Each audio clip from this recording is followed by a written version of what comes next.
Hey guys, welcome back to Flexibility is Freedom. My name is Tom, and in this video I'm going to do something a little bit different. I'm going to do a live demo of a niche research process. So I'm actually going to go through the entire thing, and I haven't done it yet for this particular niche. So you're going to get my comments kind of in real time. So the niche that we're going to look at today is sort of online education, and obviously it's a big field, and this is really the first cut at getting started with the niche research. And obviously you would spend more time in drilling down into the actual niche itself, whether that's tutoring or online education for a certain segment of the market. Anyways, let's just jump right in, and here I have sort of my browser extension window of my browser, and I just want to show you a couple of helpful extensions that you should install just to get some free SEO information. Now, if you have a paid subscription to something like Ahrefs or SEMrush, feel free to use that as well. So in this analysis, I want to show you the ways that you can get a lot of that data for free. So the first thing I suggest is getting Ubersuggest. So I have it over here. Ubersuggest is great. They have a lot of free features. They give you kind of keyword data and a little bit of actual competitor search volume data as well, search traffic data rather. And so it's kind of nice. It kind of brings together some key items that you need. Alternatives for keyword research in terms of the keyword volume, you can get it from Keyword Surfer. They offer that for free. Keywords Everywhere is also quite good. They offer a very generous plan for just $10, so that's another option. I also recommend getting SimilarWeb. It can give you some decent traffic trends for larger websites and kind of give you a sense of how much traffic are they getting per month. I also like to have Mozbar installed. This will just tell you the Moz domain authority, or DA, which is sometimes helpful. Okay, and those are the key ones that I recommend installing. So let's just jump right into it. Now, where I like to get started is I like to start with Google Trends. So there's a couple things on this page. I just punched these in right now, and I'm going to talk about sort of what Google Trends shows you and what the best way to use it is. So if you put in a couple different search terms, here you can see I've put in things like e-learning, online education, distance studies, and virtual learning. So I put in a couple of different variations of what I think the actual subject is about. Now, for something like online education, people can talk about it in a lot of different ways. They might say virtual education, distance studies, which is something that isn't necessarily because your child has to stay home for during this pandemic, but distance studies is something that is actually quite distinct from online education. So you can put in a couple of different search terms, and the goal here is just to kind of see how has demand for these terms changed over time. And you'll want to adjust your settings appropriately. So here I put worldwide. I believe the default is set to United States, which is helpful as well, but I just wanted to take a look at the worldwide trend.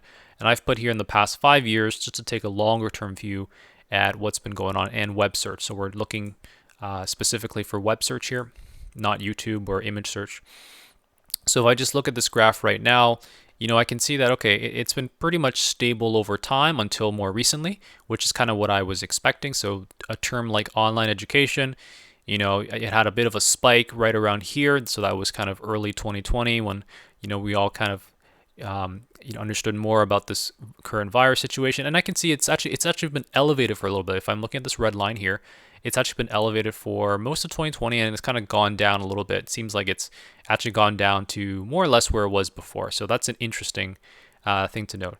And another thing I should have pointed out earlier is if you look at the vertical axis on this graph, it's from 0 to 100. It doesn't tell you the exact amount of search volume. What it is, it's a relative gauge. So the most useful thing about Google Trends is that you're comparing different search terms to each other. And that'll tell you, which ones are more popular, which ones are not. So for example, the green and the yellow here, which would be the virtual learning and distance studies, I can see that those are, those don't seem to be very popular terms at all, at least not until recently. You can see the green one, virtual learning, has actually gone up quite a bit. It's had a, bit of a peak here, and then it's kind of gone back down to where it was.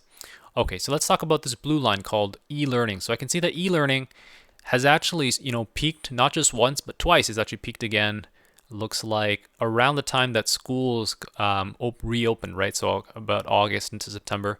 So that's probably a lot of parents, looking at e-learning opportunities for their children.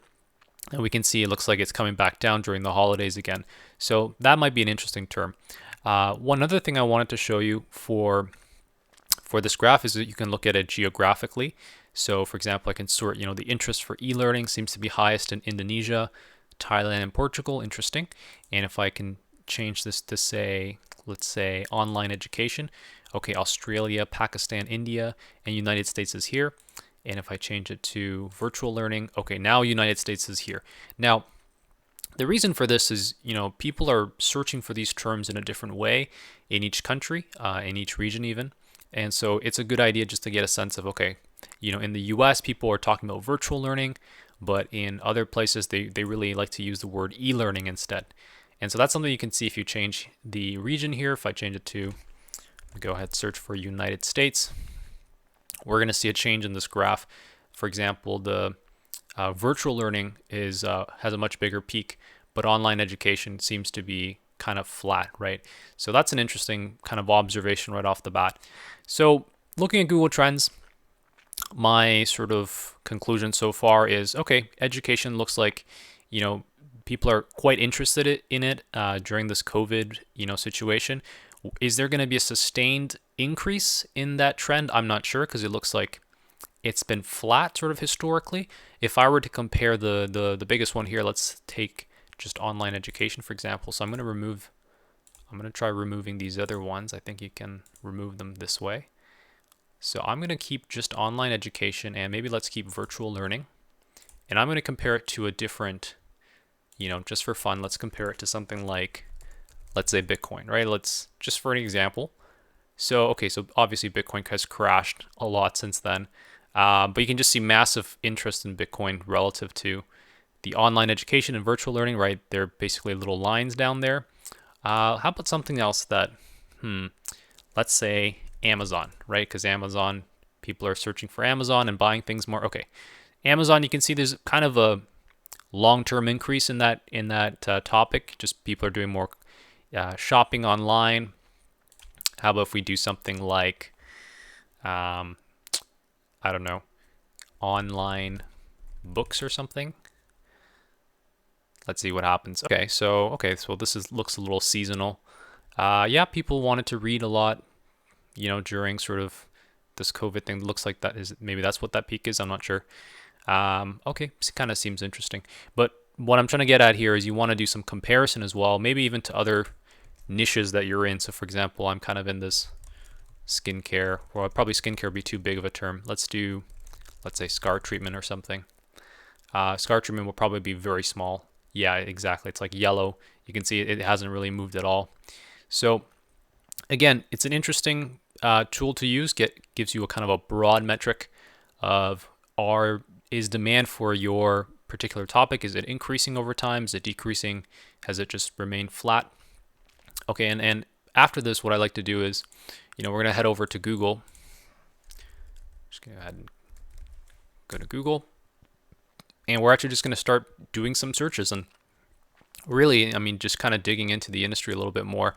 So online education, for example, one of the first things to look at is maybe an industry report or to look at some growth rates. And, you don't need to go real deep into them. Especially with this year, I'm sure all these forecasts are going to be wrong in some sense. So here, PR Newswire, is basically telling us e-learning is valued at 100-something billion, very, very big, and it's growing at something like 10% a year until 2025. I think it's probably going to grow much faster than that, just given how quickly we are adopting it. So you can, check out some of these different sources, Globe Newswire, Forbes, and all these articles seem to be pretty recent. They're written in 2020, so they probably have some insights about, how schools and educators and students are adjusting to sort of the e-learning landscape, right, to doing e-learning. So this could be interesting. elearningindustry.com, that looks pretty cool. That actually might be a good competitor for us to take a look at later. Statistica, etc. So, all we're interested in here is, hey, how big is this market, right? It's the classic consulting question. How big is the market? and what is the growth rate, right? What are people projecting it to grow at? And it's good to do this even if you know that, hey, I know that e-learning is going to be growing, but it's nice to just have some kind of experts or industry reports to say this is how much it's actually going to grow. It's projected to grow in the future. All right, so after industry reports, we might want to actually just type in a couple of interesting kind of keywords to understand our audience a little bit better. So, even here I can get started like just with the term online education. I can see below it we got some search suggestions, and you all see that I actually have the keyword volume for all of these, and the reason is I have keywords everywhere installed. And keywords everywhere, a really nice feature is it shows you keyword volume even for these Google kind of autocomplete suggestions. So that's really, really handy. So I can see, for example, seems to be very popular in India, online education. I can see Ontario, probably that's because I'm currently situated there, so that's probably why that's being suggested. I can see jobs, for example, people are looking for jobs, platforms, degrees, courses. So let's do something like, for example, let's say I want to do something from this angle. Let's say I want to be an educator. Let's say I want to teach English online. Okay, this is probably one of the most competitive terms, but it's an interesting one. You can see, teaching English online in Canada, maybe, let's say without a degree. Let's say I have no degree and I want to teach English online. Okay, so, and the reason I'm doing this search is, you're trying to emulate what your audience is doing, to get a sense of, what are the competitors providing in terms of content to your target audience. So in this case, I'm pretending that, hey, maybe I'm someone, during COVID, I can't work right now. Maybe I work in retail or restaurants, but you know what? I can teach English online, but I don't have like, a master's degree, or maybe I don't have, an associate degree to teach English. Hey, what can I do in that field? So, probably one of the more popular searches. And I can see here, there's a couple of different results, from different websites. Just take a quick drink of water. Yeah, so we have some like ESL Authority, TF TELFL Pros, which is I believe it's an English exam, realwaystoearnmoney.com. Okay, so what I'm actually going to do is first kind of look at Ubersuggest real quick. Ubersuggest has some people also search for. So teach English online without a degree. They think it's about 1,000. Okay, so more related keywords. All right, so I think, and also I should mention keyword research or keywords everywhere also gives you kind of this nice trend line tool. I'm not sure where exactly they pulled it from, but usually they'll have a little bit more of a historic look at the keyword, which is also kind of useful. So let's take a quick look at this first result. Maybe I'll put how to get a job teaching English. Yes, that looks like a good one. 9 entry level. Yeah. So let's take a look at just the top 3 for now. And we are going to take a quick look at them. So looking at this, looks like a blog post. Looks like a decent website. They have an Instagram account, a newsletter. Let's see. Looks like they are sort of an English teaching academy, I think. Yeah, so they offer this kind of online course, the TEFL. I think that's for proficiency in English, if I'm not mistaken. And they have this post about, pop-ups. And looks like a decent post, pretty long. Yeah, just different platforms, I think, that you can teach English on. And okay, so that's about it. I just want to scroll down. There's no need to read it too in depth at this point. What I am going to do is take a look at the statistics of this site.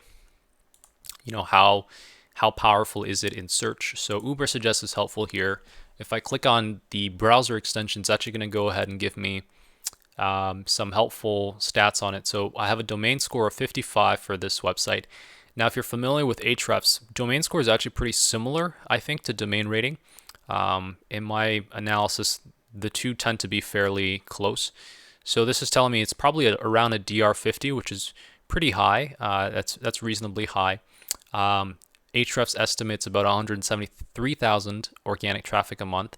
That is very good, I think, for any website. And we can see that, yeah, it's been getting more search traffic in recent months, especially in December. So that's pretty encouraging, actually. It's good to see that, we have, and especially if you look here, top pages and top keywords are all in the US. So this seems to be a very much a US based sort of website, right? South Africa, UK, and India, these are all English language countries. So, okay, that's good. Maybe I'll take a quick look at Moz. I think Moz is already showing me a DA 55. Yeah. So again, looks like DR and DA are both over 50, which is pretty competitive. And it looks like they have some decent things. Now, one more thing I want to look at before we jump to the other results. I want to see in this post if they have any affiliate links. Are they making money off of any of these platforms? So a quick way to look is just to hover over the links and see if there's any kind of particular ID or any kind of short link. So here I can see that they're recommending something called Cambly, which is, I guess, a platform where you can teach English and you can make $10 US an hour. And if I hover over the link, it looks like it just goes to their website, cambly.com. So that doesn't look like an affiliate link to me. Affiliate link would say something like your website / this product, right? And then it'll redirect you to some longer URL that's actually going to track the affiliate referral. Let's look at this one, Palfish. Okay, this one, oh no, that's Payoneer. Let's check out here, ipalfish.com. Okay, so I don't think any of these are affiliate links. No, so looking at this website, I would say it's not really an affiliate website. It looks more like it's, they sell these TEFL courses and they just have a blog post content where they're just getting long tail traffic from people who are interested in, maybe getting an English certification. And so that's kind of their bread and butter. So they're not really interested in making affiliate commissions, which actually, if you think about it, that's actually a good sign. It means they're not really a competitor for us if we were to do something similar. They still outrank everyone else, right? This was the #1 result for this search query, but they wouldn't really be competing for sort of the affiliate side, right? They would just purely be competing with us on the search side. Okay, so it looks like a decent website. Let's take a look at the next one. So this is teachaway.com, how to get a job teaching English. Yep, so again, I'm just going to quickly hover over the post. Seems like an okay post. It's got some images. It's actually a little bit shorter than the other one. And okay, so this is not really a list. The other one was a list post with like 9 different things. This one is more like a how-to. Can I teach English? So answering some different questions that people might have. Okay, so that's helpful. And let's take a look at the top. So they have a job board. They have TEFL courses as well. Looks like they can certify teachers. So that's interesting. That's probably how they make some money. They have courses that I guess they themselves sell, and looks like they have a platform for hiring teachers. Again, we're gonna go ahead and just check out Ubersuggest for this domain. So again, okay, domain 55 for Teachaway. That's also pretty good. Pretty high. Now this one you can tell this one gets massive traffic at the domain level, over 800,000 of traffic, and we can see they've had a pretty nice bump actually in just the last couple of months. That's pretty incredible. So this would be another very large competitor. It would be pretty difficult to outrank someone like this. Okay, so let's get out of there, and I don't need to look at Moz. Moz is about 55 here too. All right, so let's take a look at our third. So 9 entry-level jobs, online English teaching jobs with no degree. So this is called goabroad.com. This is probably more for letting people travel, I think. Yeah, let's take a look. What are the qualifications? Okay, no degree required. Sayabc.com. Interesting. Cambly. Okay, we've seen that before. Palfish. Okay, same thing. Magic Ears. Okay, academysoc.ph. Okay, so again, another list post. Not anything that's too fancy, I think. A pretty standard looking list post at the bottom. Okay, so here it is. So yeah, I think this website is more about traveling. Want to teach English online. Yeah, it sounds like they are all about letting people travel, and they teach online while they travel to support themselves. So Okay, kind of interesting. I wonder if this link is an affiliate link. International TEFL Academy. Okay, this might be actually a banner ad, because I can see that this is called goabroad.com. This might be a banner ad for International TEFL Academy, which means this is probably a source of advertising revenue for them. I assume that's what that is. Okay, and let's just real quick take a look at Ubersuggest. Okay, a domain score 65. Wow, so that's really high. 600, over 700,000 almost traffic. So that's all really good actually. These are solid websites that are showing up in search.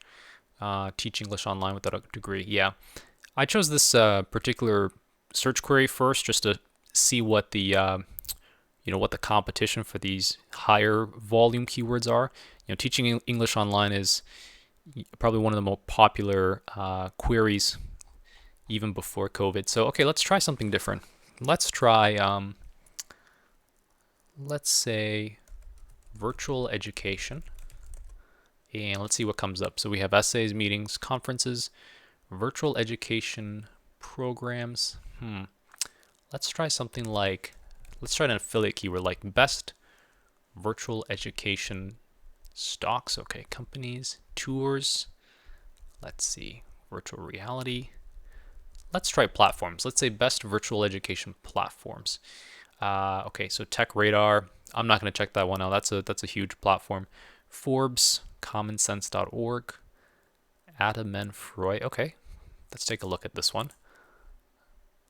weareteachers.com, LearnWorlds, Popular Mechanics, g2.com. Okay, they review software. Okay, so I think for this one, I'm only going to look at one website. This one I'm not. Oops, let me close these ones out. Adam and Freud. I see. Okay, so this guy looks like he's actually a blogger, more of a personal website. 15 best online course platforms. Interesting. So he actually ranks on the same page with Forbes and Tech Radar. That's pretty incredible. And I can see already this is a massive post. So if I just scroll down, like, yeah, looks like this one is a massive post. Looks like it's really well done. So again, for us to replicate, oh, I see, because of the comments, there's a ton of comments on this one. Let's see, with 2020, yeah, a lot of 2020 comments. So it looks like he's done a really good job with this particular article. He's a full-time blogger and looks like a backpacker type. Let's just, what I'm really interested here is he monetizing this particular post? So I see he's got, I guess these are kind of tips. Yeah, these are like the software and equipment you need. Selling and buying. Yeah, let's try, how about this stuff? So Coursera. Okay, interesting. Doesn't look like it's an affiliate link here. I would think that referrals for these learning platforms rather would have affiliate links. Okay, so this one, you can see this is an affiliate link. He's recommending LinkedIn Learning, right? So I don't know what their commission rates would be, but that's something we can check out later. Skillshare is definitely an affiliate link. Skillshare right there. Okay, let's keep on going up. Shaw Academy, these are affiliate links. So it looks like the top ones are affiliate links, and Udemy. Yeah, this is an affiliate link. So yeah, the top ones looks like they're all affiliate links, and the bottom ones, some of them don't have affiliate links. So probably that's why he doesn't have them. Okay, and let's see, marketing be placed. All right, so I think I got about what I wanted here, and let's check the Ubersuggest. Okay, this is a domain score 41. So what I find interesting here is he's done a great job with his content, and that seems to be why he's outranking, even higher domain, sort of higher domain score websites, right? Looks like he has a much better job with his content, and that's really good for us. Okay, so actually this list goes up.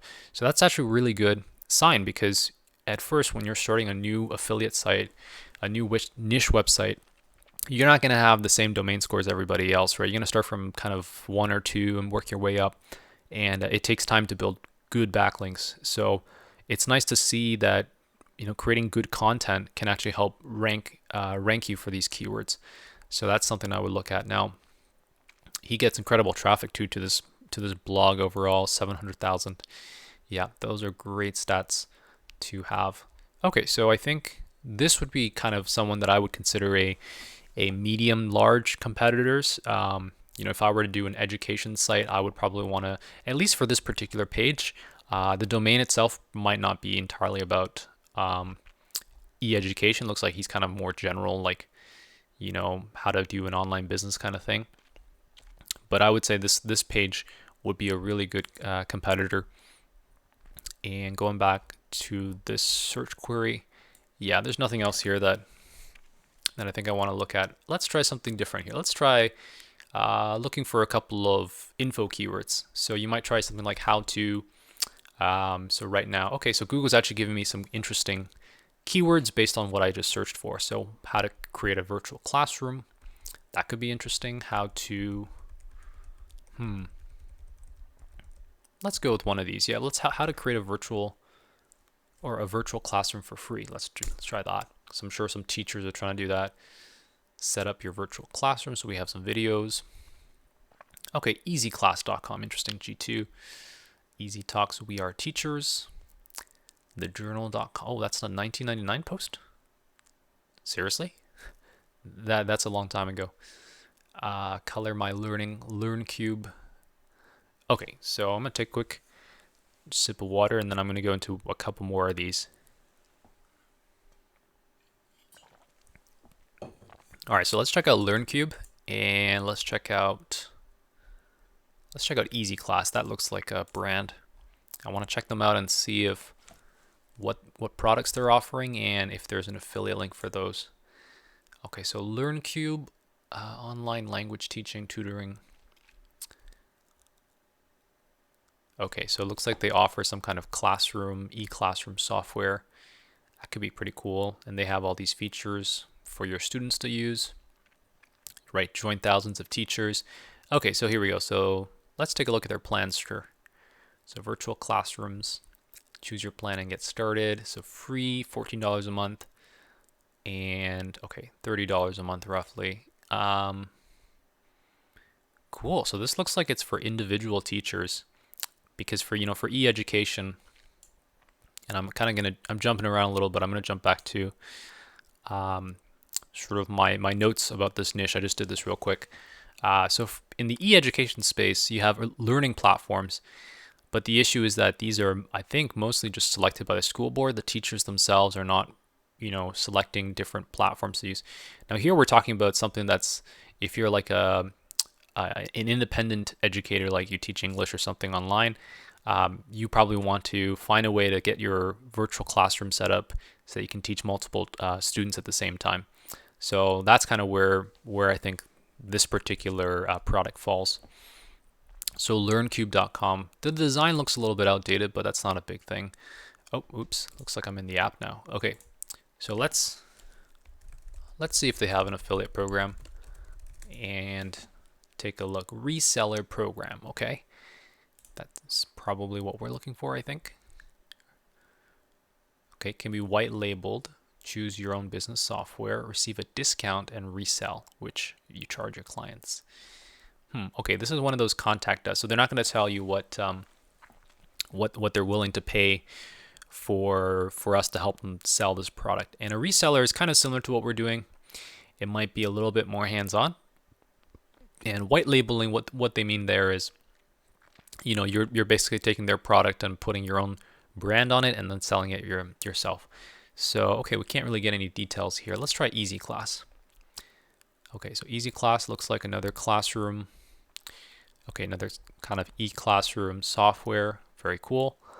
Let's take a look at the bottom, see if there's any affiliate or referral thing. I don't see any. Let's go and see if they have a program. Easy Class affiliate program. This one doesn't seem like it has anything. Yeah. Easy Class review, Easy Class. Okay.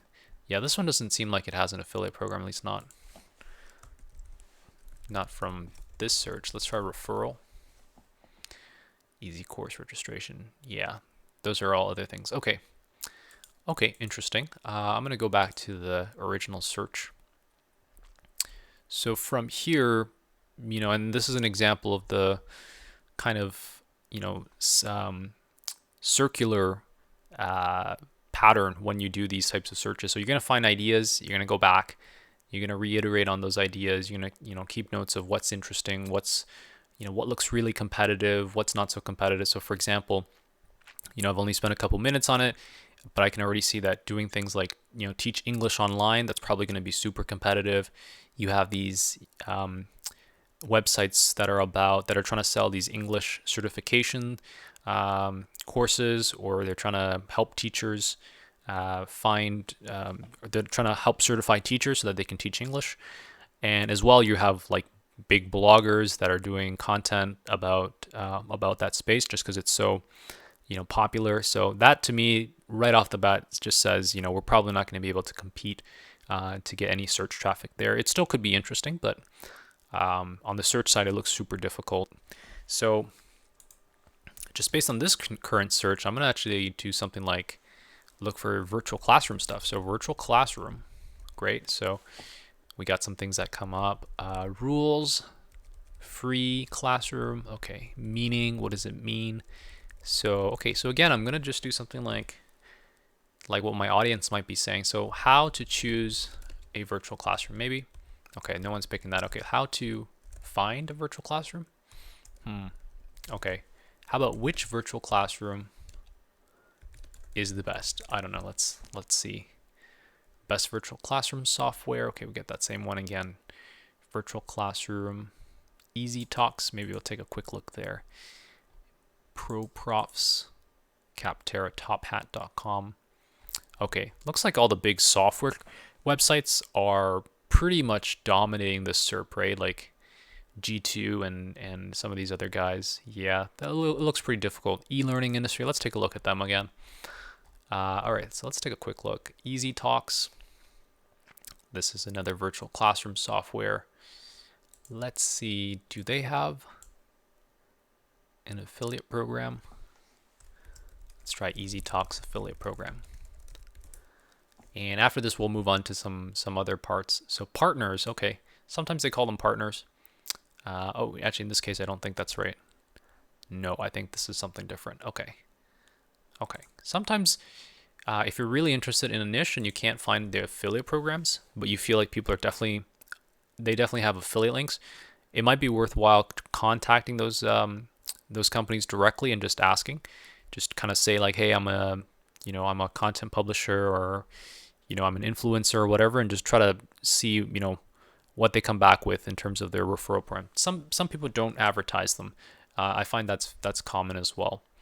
Okay, so ProProfs looks like they let you create courses, and so here they're just recommending their own course, right? Or they're recommending their own software. I'm gonna take a quick look at ProProfs affiliate program. Okay, so interesting. So it looks like these guys have one. I mean, they have a help page on it already. Let's take a look how it works. Okay. It's on share a sale. Okay. Okay. Wow. Well, let me read this again. Someone buys a Training Maker product for $40. Mr. X, you receive a 50% commission. Wow, that's huge. Oh, but RS, isn't that Indian currency? Which means RS. Okay, maybe I'm reading that wrong. Okay, so it looks like they're on share sale. I can go check them out later. Okay, interesting. So based on this, it says that their commission rate is 50%, which I think makes a lot of sense when I look at this industry. For things like software, for example, there's really no marginal cost. For things like the English language certification courses, again, it's an intangible product, right? So it makes sense that they're offering really generous commission rates. Okay, so this is a great one to kind of just keep in mind. And let me just take a look at their products again, just to see what it is that they sell. They have a quiz maker, a training maker, collaborate project. Okay, so it looks like they have software that helps you make some of this stuff, helps you make surveys, and helps you make these courses so you can train your employees, I believe. And they have some other tools as well.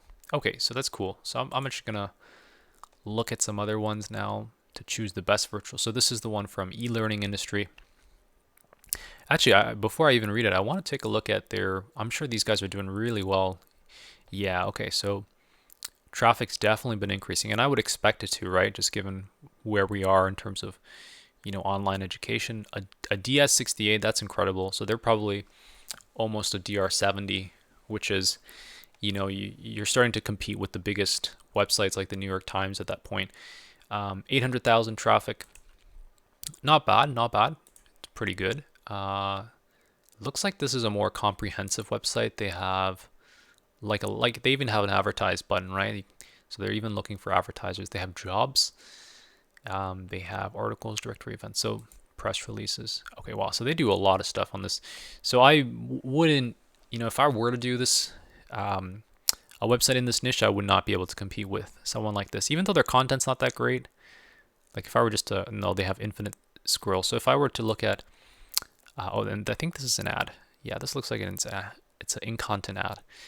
So if I were to look at this content and point out some of the things that are wrong with it. So one, it's all text. There's no, except for the featured image.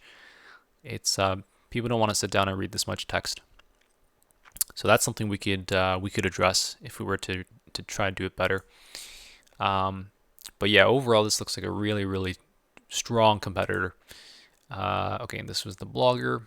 So I'm going to close out of a lot of these guys. Easy class. And okay, let's try this. Let's try going to a different avenue here. So we were looking at kind of teachers for a bit. Let's look at parents and students for a bit.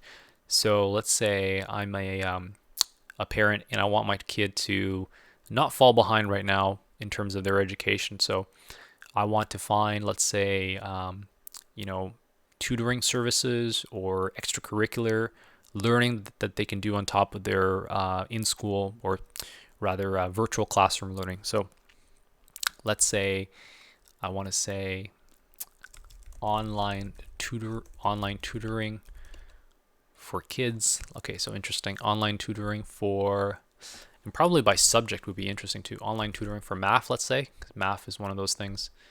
Online tutors for math free. Online tutoring jobs. Yeah, let's try this. Online tutoring for math. So my kid needs some help with math, let's say. Math tutor, okay, Schooly comes up. Interesting. Tutor.com. That's a great domain. P reply. Okay, let's try that. First tutors. Okay, and why the reason I'm doing this is, oh, good housekeeping is here. The reason I'm doing this is to check out, hey, are some of these big tutoring companies willing to pay us a commission for bringing them some sales, right? Some referrals. Because tutoring is, again, one of those things that, although it's not as intangible as selling a course or selling software, so I don't expect the commissions to be super high, but it is a pretty lucrative service, right? So I want to take a look and see if they have that. So Schooly was, I think, ranking 1.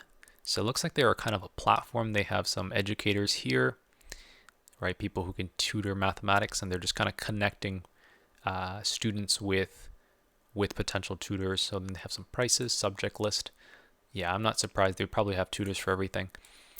And let's take a look at the bottom. Aha, affiliates. Okay, so let's take a look at affiliates here. Earn $10. Let's see. We incentivize students you refer to sign up. Okay, they get an hour free service. You earn $10 of the sale as the referring affiliate. So this is an example of a flat affiliate program, a flat rate. So rather than giving you a percentage of the sale, they're just going to give you a flat rate. So $10 a sale. I'm not sure if that's super good or super bad relative to the industry, but that's an interesting one to keep in mind. They give you $10. What is the pricing on some of their services? Let's see. Okay, it looks like it goes by the minute. Interesting. And they want you to create an account. I'm not going to do that right now. Okay, under $1 a minute. So if you have an hour, that could be as much as $60. Okay, interesting. So let's look at some other ones. Tutor.com. Find a math tutor. Okay, take a look below.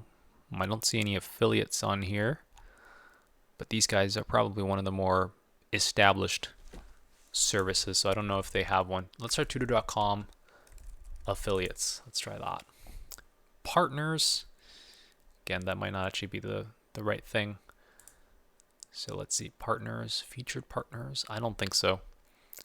Yeah, It doesn't look like these guys have one.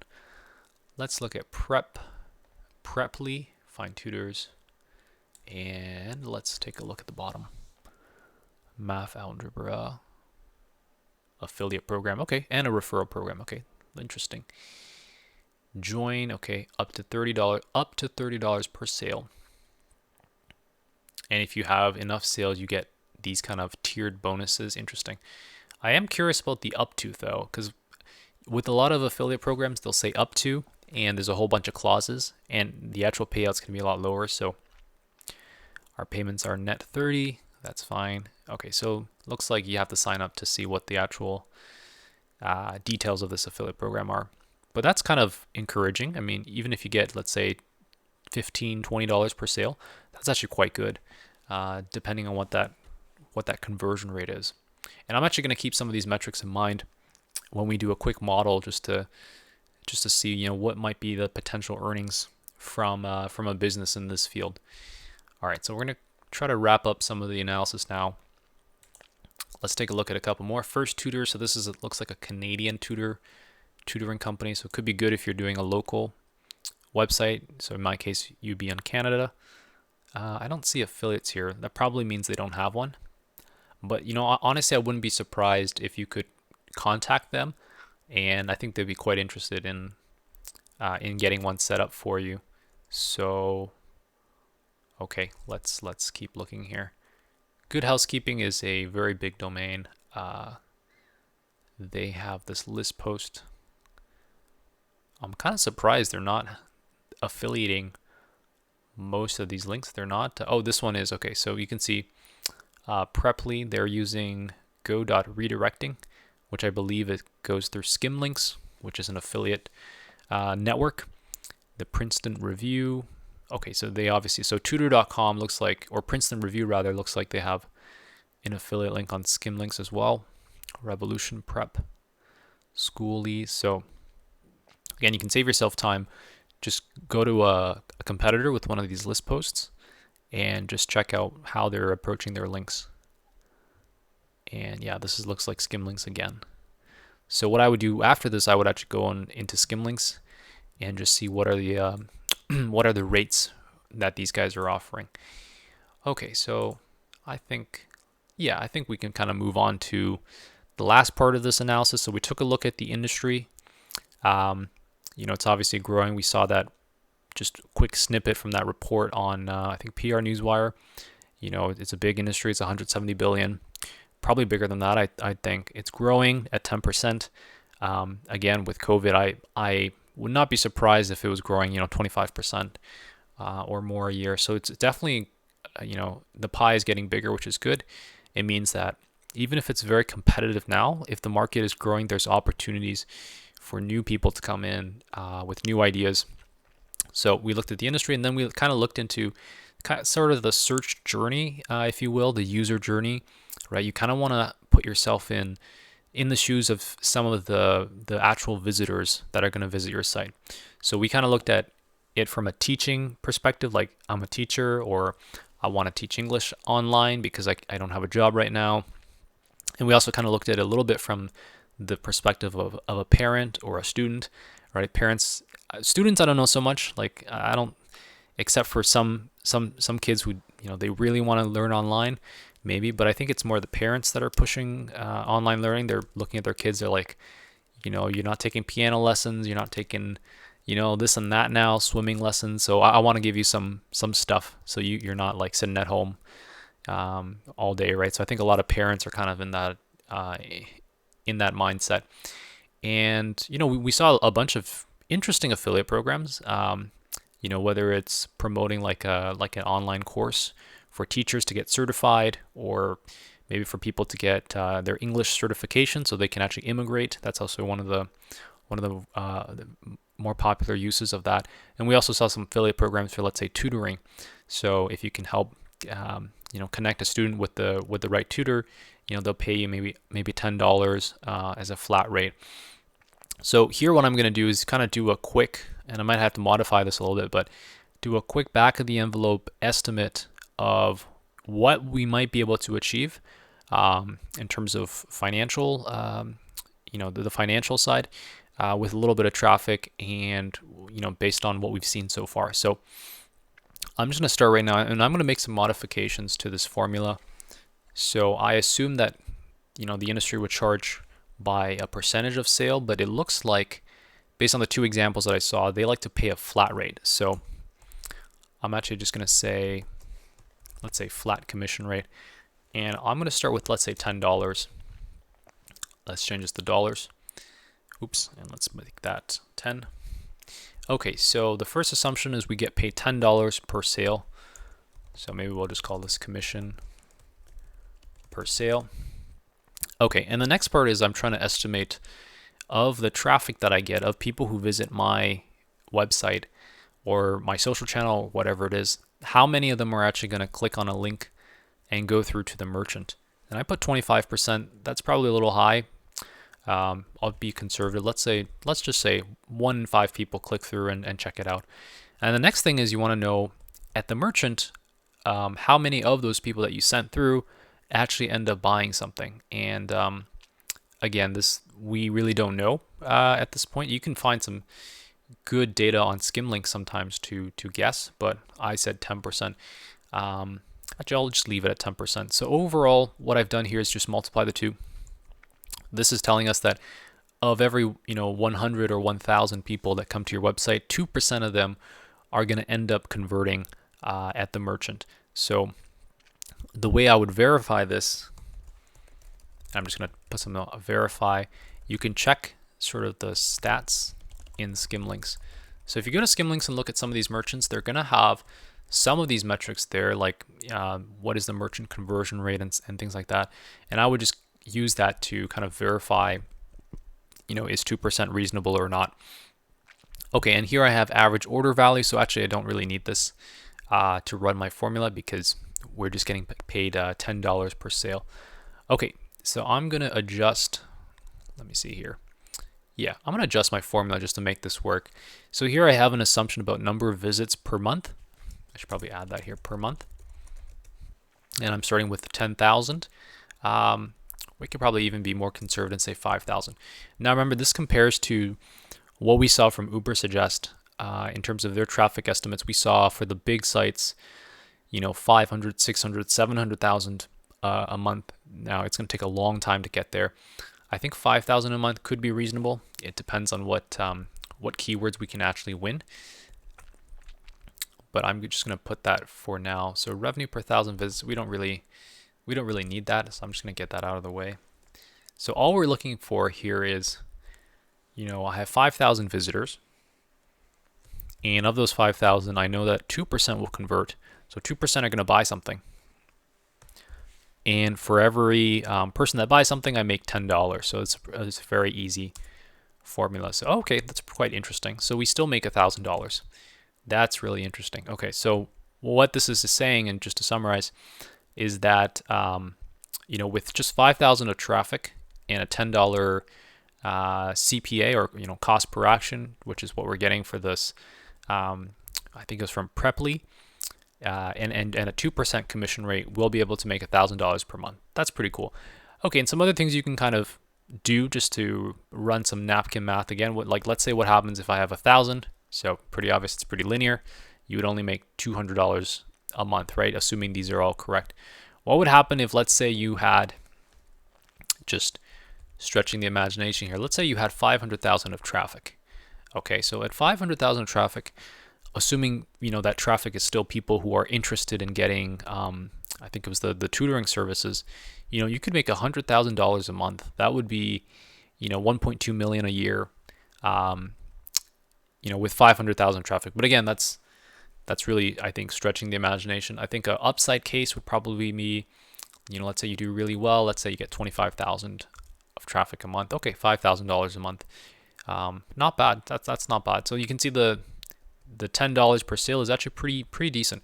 Now, let's flex this. Another way. Let's try to change $10 to, we saw one of the tutors offer something like $30. And let's adjust this back down to, let's say, 5,000 traffic.